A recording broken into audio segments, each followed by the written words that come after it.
District central Karachi का सबसे गुंजान आबाद डिस्ट्रिक्ट, बहुत ज्यादा आबादी की वजह से यहाँ ट्रैफिक का दबाव भी बहुत ज्यादा होता है। इलाका मकीनों के लिए खुशखबरी ये है कि ट्रैफिक की रवानी को रवां दवां रखने के लिए यहाँ पर जेर तामीर करीमाबाद अंडरपास का तरक्याती काम बहुत तेजी से जारी है।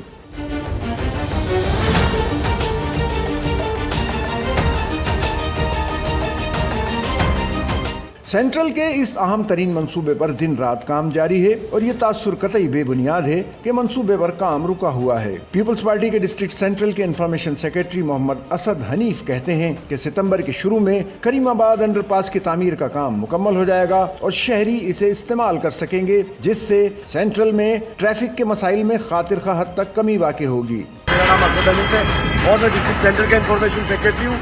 इस वक्त मैं खड़ा हूँ करीमाबाद अंडर बाईपास पे, जिसके लिए आवाम बहुत ज़्यादा परेशान थी कि करीमाबाद अंडर बाईपास जो है वो उसका काम नहीं हो रहा और उसके मसले मसाइल हैं। अल्हम्दुलिल्लाह करीमाबाद अंडर बाईपास का काम जो है वो दिन रात जारी और सारी है और इंशाअल्लाह ताला ये इस वक्त हम खड़े हुए हैं। आज मई का महीना है, मई में खड़े इंशाअल्लाह ताला सितंबर के फर्स्ट या सेकेंड वीक के अंदर इंशाअल्लाह ताला यहाँ पे आपको विजिट कराएंगे।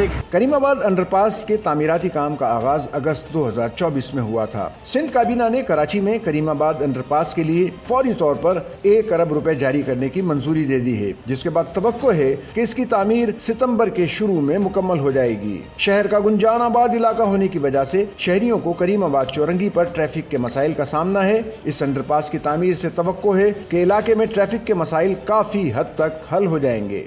सच्चल न्यूज़ नेटवर्क की वीडियोस में खुश आमदेद। नाजरीन, वीडियो से मुतालिक अपनी कीमती राय का इजहार कमेंट बॉक्स में ज़रूर करें और चैनल को सब्सक्राइब करें।